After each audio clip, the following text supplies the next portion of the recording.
Olá, seja bem-vindo ao nosso Oracast.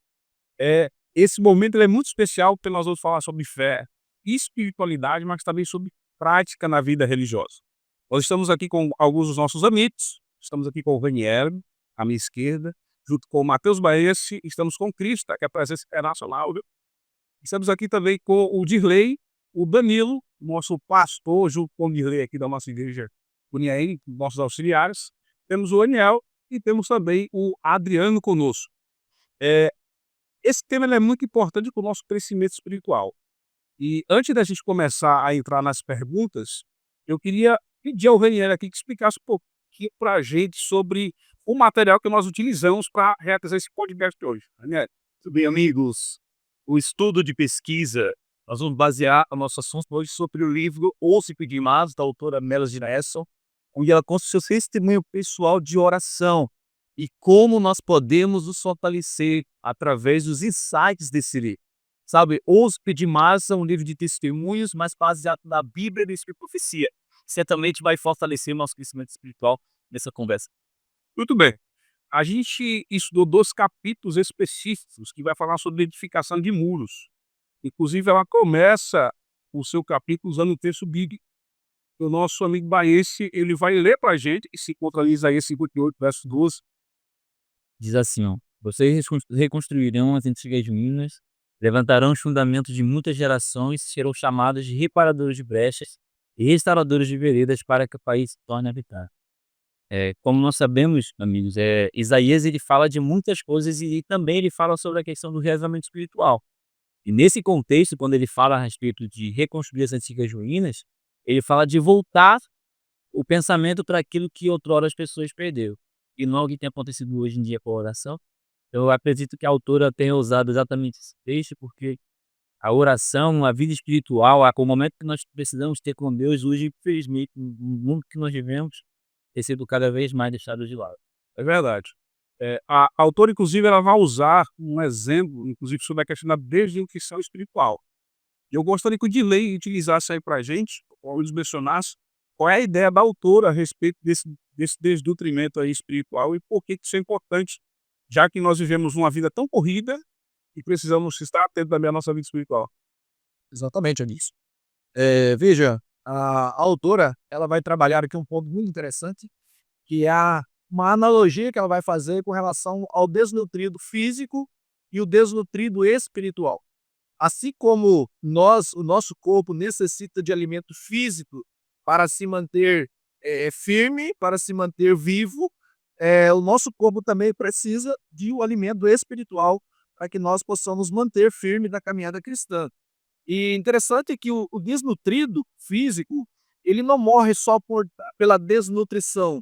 Ele, ele é atacado, ele pode morrer por qualquer outra doença, certo? Assim como nosso corpo também necessita desse alimento espiritual e qualquer pecado, a pessoa que está desnutrida espiritualmente, qualquer pecado é fatal para ele. Entendeu? Então, por isso a necessidade da gente estar conectados com Deus constantemente para que a gente se mantenha, né, nutrido de forma espiritual. Tudo bem, então o que a gente percebe aqui? Que uma desnutrição espiritual nos afeta drasticamente, não é isso? Então, o diabo, ele, de certa forma, utiliza de mecanismo para que a nossa vida espiritual ela fique em equilíbrio. Eu queria contar para os amigos agora, o Adriano, o Poniel, inclusive o Danilo, eles pudessem falar de algumas tentativas, inclusive utilizadas por autoras, para falar de como ele tenta destruir a nossa vida espiritual de acordo com o seu trabalho contínuo, né? É interessante que, no quesito nutrição, a falta de um alimento é equiparado com um excesso de alimentos poucos nutritivos. Isso é interessante porque, eh, no quesito estratégia, Satanás implementa na nossa vida para tentar nos desnutrir espiritualmente, ele também oferece algo que são as distrações. Se você está excessivamente cheio daquilo que não traz benefício nutricional, de forma física ou espiritual, tem o mesmo efeito que a falta do mesmo. Então, por isso que muitas distrações são lançadas para nós hoje com o objetivo de nos distrair. daquilo que verdadeiramente importa. Eu poderia citar diversas coisas, as mídias, as diversões, mas esse não é nenhum problema principal, o excesso dessas coisas, mas aquilo que ele causa em nós, que é um afastamento do que verdadeiramente importa. Com isso, nós acabamos colocando em prioridade aquilo que não tem tanta importância e deixamos o principal de lado, que é o nosso contato e o nosso relacionamento com Deus. Acabamos deixando de nos alimentar da palavra para nos alimentar daquilo que de nada vai ser ou pouco vai ser benéfico para a nossa vida espiritual e o nosso contato com Deus. Olha, falou bem, porque ela aborda essa questão quando diz que uma das tentativas do diabo em minar nossa vida espiritual é minar esse relacionamento pessoal com Deus. Uma outra característica que ela aponta, eu queria que o Adriano comentasse, é impedir de comer a palavra de Deus. Como é que o diabo, de certa forma, ele impede ali de se alimentar da palavra de Deus? Amigos, quando a gente vai fazer uma caminhada na palavra do Senhor, ali nós percebemos que algumas pessoas começaram a sua jornada com Deus de maneira assim, extraordinária, mas que a partir de um certo momento na vida desses, quando vai perdendo o seu contato com Deus, mergulharam aí em profundas perdas, seja ela de natureza familiar, financeira, psicológica, entre outros cenários. Então, respondendo aí a sua pergunta, ela anda de mãos dadas, mais ou menos, que ele respondeu. O que nós estamos vivendo agora em pleno século XXI, e existe aí 1001 forma que Satanás tem colocado diante das pessoas para fazer com que elas percam cada vez mais interesse pela palavra do Senhor. Entre elas, nós temos aí o celular, não que é uma maldição, mas o mau uso do celular faz com que ele se torne ser uma peça fundamental nas mãos do inimigo. Além disso, também tem a falta do bom gerenciamento do tempo, haja vista que o tempo é um dos bens mais preciosos que nós temos e precisamos aí desfrutá-lo na presença de Deus da maneira mais longa possível. Enfim, são essas e outras coisas que fazem com que a gente perca aí o interesse pela palavra do Senhor. Então, resumindo, o que vocês estão tentando dizer para a gente é que, aparentemente, o diabo ele tenta impedir o nosso alimento adequado, né? Inclusive, vai abordar duas questões aqui. Ou ele enche demais a gente de comida prejudicial, tem a ver com essa cultura que nós temos no nosso século, ou a gente passar fome com a necessidade de desfrutar a palavra. Danilo, a gente percebe que o diabo tem tentativas para nos destruir. Isso aqui já deixamos bem claro. Mas se existe um lado que tenta nos derrubar de forma pontual, existe também o outro. Tem a ver com Deus, né? A autora, inclusive, ela vai falar que se a gente andar bem e lançarmos sobre Deus e permanecermos no seu caminho, na sua palavra, a gente pode reivindicar a promessa de fé. Então eu queria que você comentasse um pouquinho, porque se existe o plano do inimigo para destruir a gente, existe também um plano de Deus para aumentar a nossa fé. Como é que a gente podemos ter essas promessas aí reivindicadas? A autora ela começa falando aqui sobre essa questão da fome, né, da sede, da falta ali do alimento nutritivo, e ela fala um pouco sobre a ida dela a países de terceiro mundo, a qual falta esses alimentos, né, e pessoas ali elas morrem por falta justamente desses nutrientes para fortalecer o seu corpo, né. Nós vemos aí os meninos aqui falaram bem, né, a distração, o tempo, né, isso daí vem tomando, né, justamente essa nutrição. E é onde precisamos nos aproximar de Deus. E realmente, como a autora, né, do livro vem falando, né, ouça e pedir mais. Então nós temos que ir a Deus e pedir e reclamar a Ele as promessas que tem dentro da palavra dele para nós. Um exemplo claro que ela usa é sobre Jacó, qual ali ele está em uma batalha com o próprio Deus e fala: enquanto o Senhor não me abençoar, eu não vou te largar. Então nós vemos que nós precisamos ir a Deus e reclamar essas promessas que estão dentro da palavra dele. Por aqui ela fala que Deus ele gosta e que a gente, de certa forma, reclame as promessas dele para nós. Então nós precisamos ir a Deus em busca e incessante, né, ou intensificar essa busca a Ele e pedir para que Ele possa, então, nos abençoar e nos ajudar a caminhar. Deixa, complementando aí o que Danilo falou, ela fala também que temos 2 armas fundamental, o relacionamento para com Deus e a oração. E na oração ela destaca ali um ponto pontual, né? A gente precisa identificar sobre o que vamos orar, qual é o nosso alvo de oração. Porque não adianta a gente passar, às vezes, tempo orando e, às vezes, simplesmente repetindo uma palavra ou um texto, né? Então ela fala identificar nosso alvo de oração para poder identificar quais são nossas debilidades, nossas fortalezas e, assim, poder nos encher de fato do poder da oração e ouçamos pedir a mais, né? Muito bem. Christian tocou num ponto muito interessante. Como ela vai trabalhar o aspecto do muro, somos nós, na verdade, com brechas que, por muitas vezes, ali o pecado vai tentando derrubar o nosso muro.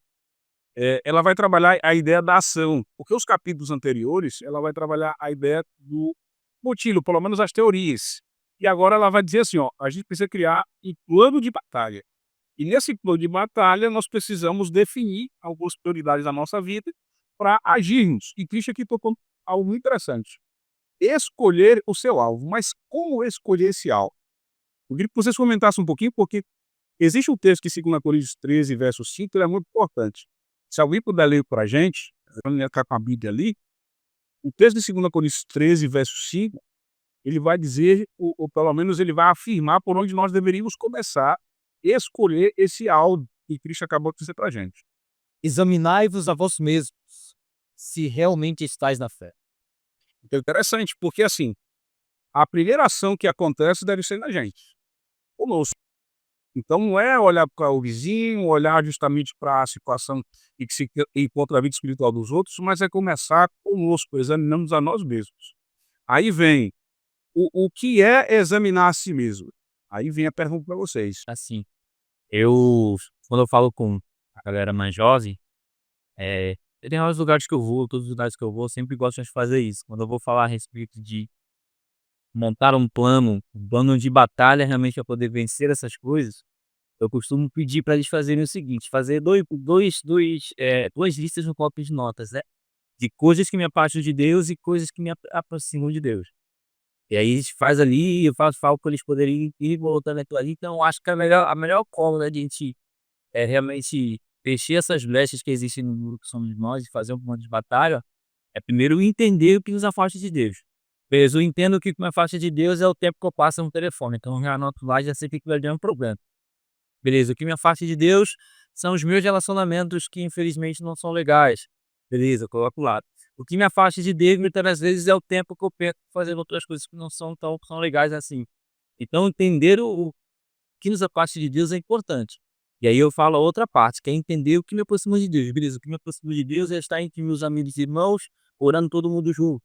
Então é entender quais são os pontos fracos, entender quais são os pontos fortes e começar realmente a tentar montar realmente esse plano para poder, beleza, o que eu preciso fazer? Melhorar minha vida espiritual? Esse aqui é o plano. Acho que dessa forma dá pra. Para, e para isso, mas é interessante notar isso também, e dentro esse escopo aí que você colocou, colocar em prioridade, porque a lista ela é muito grande e às vezes as pessoas podem se perder ali, né? Então, determinar em um prazo assim, de médio e longo prazo, curto, médio e longo prazo, porque tem situações que você já resolve no abrir de olhos, e outras coisas que você passará a resolver a médio prazo.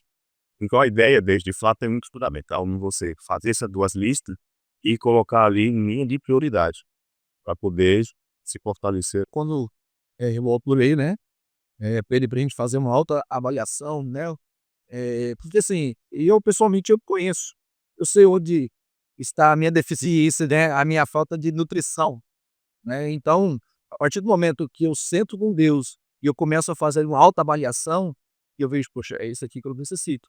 E aí eu começo agora a buscar em Deus, buscar na palavra de Deus através da oração também, né, meios para vencer aquele ponto fraco, aquela falta de nutriente espiritual, né. Então eu acho que isso é interessante a gente avaliar também, né. Muito bem, então o que a gente percebe aqui é que a gente tem que ter um alvo de batalha. E esse alvo não é o nosso irmão, não é o nosso colega, mas é os nossos próprios pecados, né? Aqui foi um conselho interessante a questão da lista, inclusive a autora vai abordar. E ela vai, inclusive, listar que não é necessário você só fazer entre você e Deus. Você pode contar, inclusive, para sua esposa hoje, né? Ou pode também para aquele ali de oração que você tem confiança. Mas que a priori seja você realmente, você e Deus, abrindo seu coração. Ela, inclusive, vai trabalhar no final de que existe um propósito para isso. E qual é o principal propósito? Ela vai dizer que esse propósito é para que a gente saiba por onde começar o estudo da Bíblia e as nossas orações, né? Às vezes a nossa oração ela é meio vaga, porque estamos no automático da vida. "Ah, eu peço perdão pelos meus pecados, em nome de Jesus, amém". Mas saber por onde nós devemos começar, também entender que nós precisamos estudar a Bíblia de forma pontual e orações específicas, para que esse nosso alvo de batalha possa finalmente não ser mais um problema. Ela leva pontualmente um fato na oração, a questão da confissão dos pecados e render conta de que naquela separação eu me aproximo, isso me afasta de Deus. Então aqui eu tenho uma debilidade, aqui eu tenho falta de nutrientes, aqui eu tenho mais, então aqui confessando meus pecados, eu consigo também visualizar e consigo enxergar de onde que eu estou errando nessa caminhada cristã, nessa reconstrução de muros. E é importante notar aí um negócio, um pregador famoso, ele é T.J. Kennedy, ele é um africano, ele vai dizer em sua mensagem que é preciso ter coragem para poder fazer mudanças.